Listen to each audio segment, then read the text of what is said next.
You're here for a reason. You want to make a difference.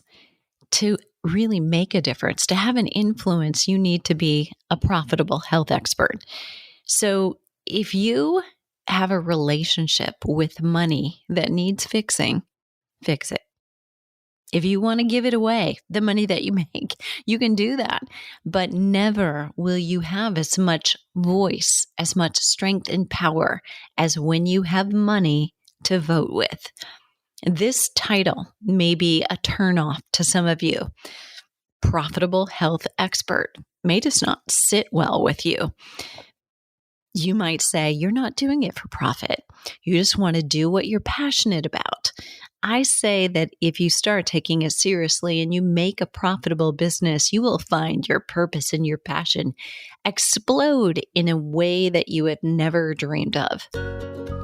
I'm Deborah Atkinson. You're listening to She Means Fitness Business. It's a division of my business, Voice for Fitness. And at Voice for Fitness, we believe that you want to be a positive, inspirational example to other midlife women. And in order to do that, you, my friend, talk about meta, you need a profitable health and fitness coaching business. And the problem usually is a lack of clients or a lack of money. So you end up having a lack of time. And that is just not the way it has to be. It'll make anybody feel uncertain about whether they can really do this and definitely whether it's sustainable, because we're all going to find some level of burnout living like that. I understand how this feels. I started over, like from zero at 49. And I know how it feels when you have to get some traction and it takes a minute to figure out where's my niche, where's my voice, where's the place that I get heard and I find my people and they find me. I understand it. And it's why I've been coaching other health and fitness professionals for 25 years. And just to prove it works, 10 years ago, I gutted my own business and since have gone from zero, literally zero. It was a scary moment in my life to 6-figure months. And so can you. There's nothing special about me. Let me say, there are distinct things about me and about you. But I am no specifically different than you. We've all got something in us that is unique and individual as our thumbprint is. And people need and want to hear from you. There are not too many other people doing what you're doing. There should be some, by the way. You need some evidence that there's demand for what it is that you're doing. There's enough people with a problem. That's an important piece. What I want you to do, what I'd love for you to do is actually coach with me one-on-one if it's a good fit. But before we even get there, where we get you more clients and we make sure that it's a profit and that we hold your time in reserve so we don't give it all away so you can enjoy the freedom that you really want from gaining more money.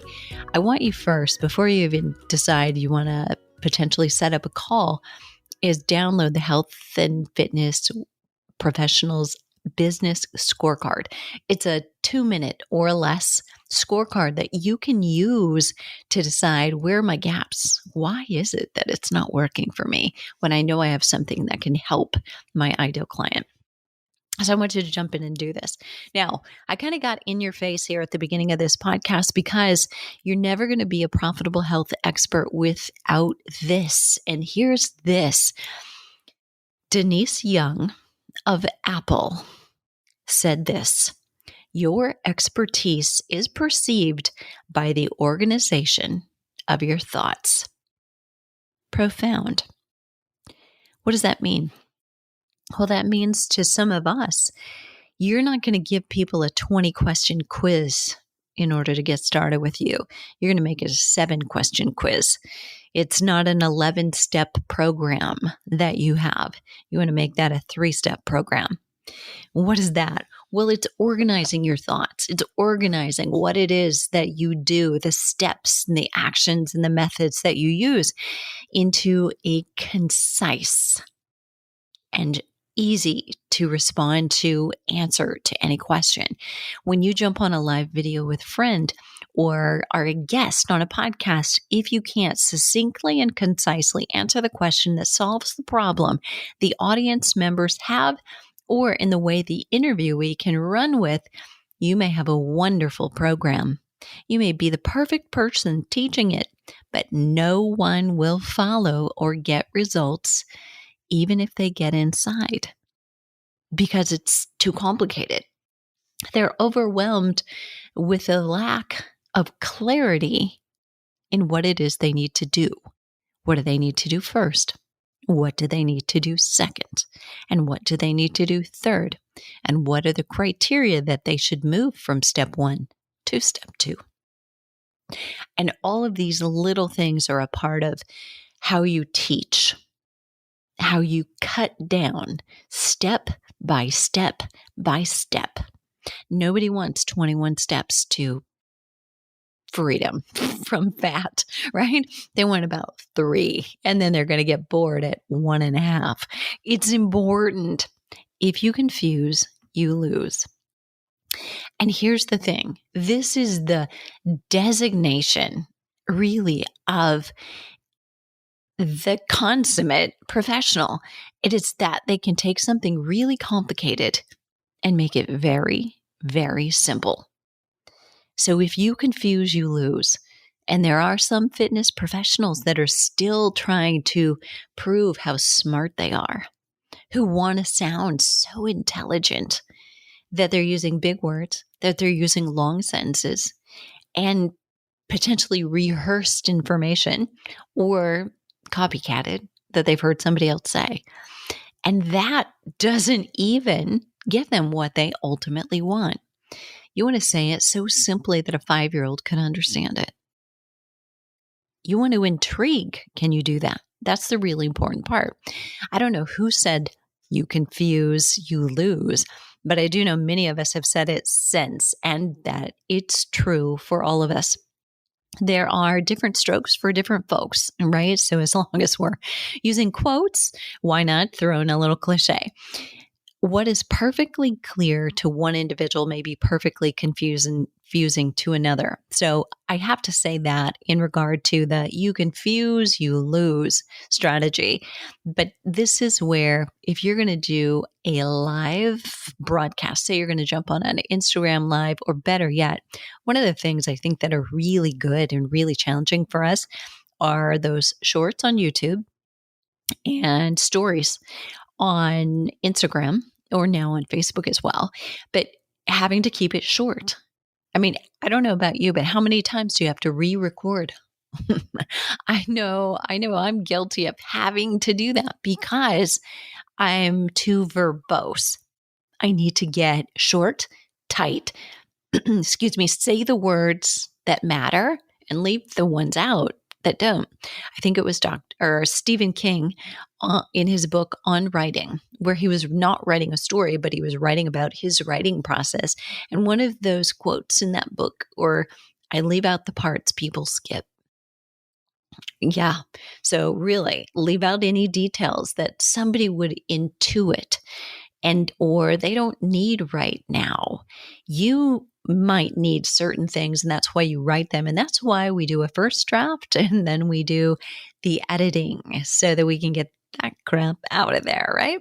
So here's a case in point that there's different strokes for different folks, and some people will be confused by the same thing that offers clarity to others.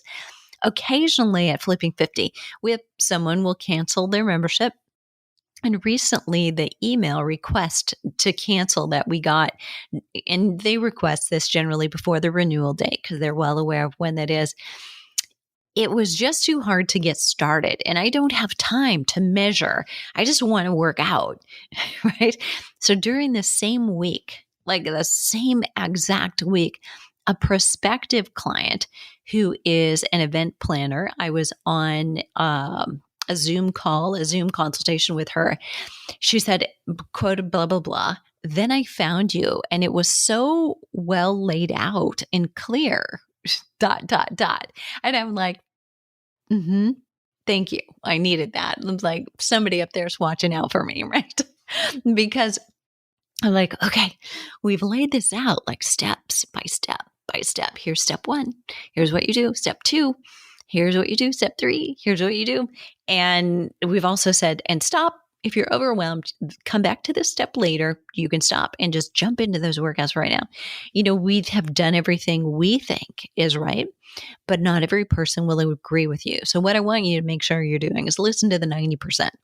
Don't listen to the 10% that will keep you awake at night. Even so, I understand that. And so here I am, right, a week later, telling the story about these two just oppositional, people giving us feedback about, the website and the process of getting started as a client. It is so very interesting, but you need to be attracting your ideal client, and that ideal client is the one that you hope is finding it very clear. So it's the same membership, just two different people. That's going to happen. So your job is to identify with absolute clarity who is and who isn't your ideal customer, because only then can you actually talk to them, right? You have to know in your head, is she married? Is she working? Because if she's not working and she's not married, that's a very different conversation than you're going to have with a working married woman. Am I right or am I right? The obstacles that they have are very different. They may both be in menopause. They may both be putting on weight, but you're not talking to them in the same way. Otherwise, you're just totally missing. So I want you to make sure when you're turning your video on, you have got to really think about who's your avatar, who are you talking to, and talk only to them. You can't include every 55-year-old menopausal woman. It's not going to work. You have to get very targeted. Now, will other people also come? Will other people also want to listen? Potentially, yes, but it won't work the same way if you cast a broad net. So this is so very important. Most of us would agree that the ideal customer is one who does the work, who follows through on the agreed upon steps, and who asks for help if they need it. Can I get an amen? And that's kind of an ideal customer. For me, this is not for information on a sales page or promotion is also included and is equally, if not more so, important. So I will have all the, this is for, and I will describe the very simple things that you and I may think, I shouldn't have to say this to people, but we do. And then I have, and this is not for, anyone who is going to blame the process, who won't ask for help when they need it, who has more excuses than commitment, or who isn't committed to actually doing it, even when it's not convenient. That's getting organized. So I was just very clear, and there would be somebody probably reading that little list I shared just now that would be offended. She's not my ideal customer either. And that's okay. Don't come in and neither one of us will experience the stress that would happen if you did. So organizing your message in print, audio, or video is a hallmark of a profitable health expert. The biggest part of getting clients, and then we could say these two next pieces in any order. We want to get clients, right? We have to get them results. And so we keep them because generally, once they get results, their aspirations go higher. They don't stop and say, oh, I'm good now. I'm going to stop working with you. That's really not how it works. People quit working with you when they're not seeing the results. And or tragedy happens or they can't afford it, something tragic maybe to their budget. But people who are getting results generally stick with you. And if they reach that first goal, they will get others, help them set others. Maybe it's that, it's no longer about a weight loss thing. Maybe now it's about an adventure, what I want to do that I put off before, and now I can actually train for it because I have gotten the health results that I want. So this is really an important piece. So it's organizing your thoughts again. And in other words, communication. It's all about your communication. You can gain more clients than someone with exactly the same certifications and education as you if your communication is more clear. I will tell you what happens often to health experts who feel like, well, I'm not quite ready, or I don't know, how to deliver the message, and they're not as successful as they want to be. There's a lack of confidence there, and often it shows up in they go back to school or they go get another certification. Generally, another certification or a degree is not really the answer to you being more profitable. You being more profitable is about you taking the right actions, learning how to be a better copywriter, learning how to close sales, learning how to and what to say in a consultation, how to book them and what to say to close them. And if you don't close them, how to follow up and get their permission or even their request for you to follow up later. That's really what makes someone profitable and an influencer, is doing the right things, as opposed to gaining more education, maybe from a place that it's being delivered by people who were never profitable themselves. It's an interesting cycle. So the biggest part of those, that getting, keeping, and getting them results so you get referrals, is communication. When you go live on social, you post static or pre-recorded videos on social, you give an interview, you pitch a TV or a radio news station. You really want to have all of this. Organizing your message is the way you get somebody curious enough about you to want more of you. If they aren't buying you and what you say and how you say it, they aren't buying from you. There's a little assignment so that you can get into action. So I don't want you to just listen. I know this is a very short podcast. Sometimes that's the best. So I want you to think on this, especially if you're out walking or you're moving, doing a workout. Write down your response to this question. What do you do? No, I've done other episodes where I've shared, it's really not about an elevator speech so much, and you don't want to just give it all away, but I want you to, and we'll try and include those in the show notes, but what is your answer to what do you do? What do you say? So you can think about this in your head if you want to, or ideally write this down. How would you respond to that? And then number 2 is, now I want you to read through what you've written. That's why it's a little bit more effective if you write it down. Read through what you've written and answer these. There's 3 little questions here. How clear is what you wrote to someone who doesn't know about your industry or profession very well? Second question is, does it assume that they already know something? And what is that it assumes they already know? And last, will it make them curious enough to learn more? Or did you tell them everything they needed to know? So this filter will help you decide if your title, like for a pitch to a news or radio station, an article or blog title, or a video, is a conversation starter or a conversation killer. So it's super important that you do some reflecting. So I'm going to give you an example here. Now I'm going to give you one of the world's most obvious examples, and it may be what you'd say. So I want to have you change it if you do. But let's say you're listening and you're a personal trainer. Now I know you might be a health coach, you might be a functional practitioner, but bear with me, okay? So if I ask you the question, what do you do? And you said, I'm a personal trainer. And maybe you go on and you say, I'm a personal trainer for women in menopause. Now, we want to know this. How clear is that to somebody who doesn't know about our industry or a profession? Maybe pretty clear, according to what they already know and believe about personal training, right? So it's as clear as their own personal definition about personal training. Does it assume they already know something? And what is that? So yes, and kind of embellishes on what I just said. it assumes they know what a personal trainer is. And here's the caveat. They do.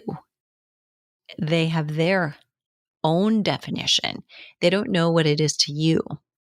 They don't know how you would describe what it is that you would do. And so I would highly recommend that's how you begin saying it.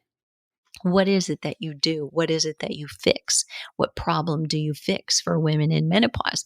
Not just that you're giving yourself a title of personal trainer, because you know what some people are thinking? They're thinking like Jillian and their worst nightmare of a drill sergeant and thinking, oh, no, thank you very much. Oh, I know what you do. Yeah, torture people, So maybe that's their idea. And maybe it's somebody who just recently has had a really terrible experience with a personal trainer. And the personal trainer, when they showed up for every session, said, so what do you want to work on today? Now, I'm going to do another podcast in not too long about that being possibly one of the worst ways to start a training session ever. But I hope you get what I mean. So it does assume that they know something.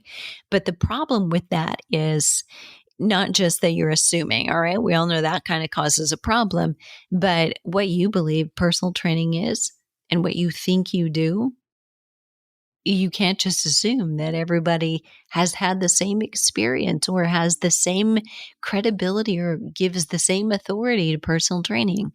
So you've got to relook at that and make sure that instead you're defining it and describing it. So last, the question was, will it make them curious to learn more, or did you tell them everything they needed to know? And I would suggest the latter. You told them everything they needed to know. Based on their own assumptions about what personal training is, they now understand what you do only as well as they understood personal training before the conversation, but they won't ask you. They don't need to. I mean, what are they going to do? Say, what kind of a personal trainer are you? Like, are you a nice one or are you a mean one? I don't know that is actually what you want to do, right? So you want to pique their curiosity. So let me tell you what I say in response to that question. What do you do? I say, when women hit midlife and the exercise that they used to do no longer gives them the right results, they may actually be gaining belly fat or weight and feeling more tired instead of better. And they'll kind of nod, I fix that. So there's no mention of a title there. I just described the problem and told them that I fix it. So you answer this question, and we'll leave this one rhetorical. Did I have here a conversation starter or a conversation killer? And you're striving for a conversation starter. Like, wow, oh, how do you do that? Or how does that work? Or I know somebody who's suffering from that. I know somebody who describes, oh, you just described me, right? That's really what you're looking for. So we're going to put a couple links to other episodes that you might like. I'll put the resources in this podcast as well. That includes the business scorecard. Go and get that. And then I want you to really come back to the show notes. Just go through this homework a couple of times.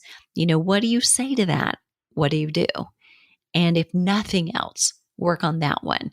But every title that you come up with, go through all the YouTube channel titles that you've got, or at least the last 10. Could they use a little tweaking? You can go in and change those at any time. And if they didn't perform as well as you thought they would, maybe that's what it will take so that they can. All right. What are you waiting for, friend? The world needs us right now more than ever. It is so very possible for you to be profitable and love your life, not just be exchanging $1 for an hour or, just saying, this is kind of just a side thing. I don't really need to do it. Because I think down deep, most women actually love the idea that they're earning their own damn money and doing it on their own time. And nothing negative indicated there about a relationship that you may have with a partner. It's just having the independence, taking care of ourselves if we need to. We know we do and we can, and that we can have the impact and be the role model for younger women. They can do it. We can juggle things, and we can do this in a way that it brings us a little bit more equality if that's what we're after. You'll find the show notes at fitnessmarketingmastery.com/profitable health expert.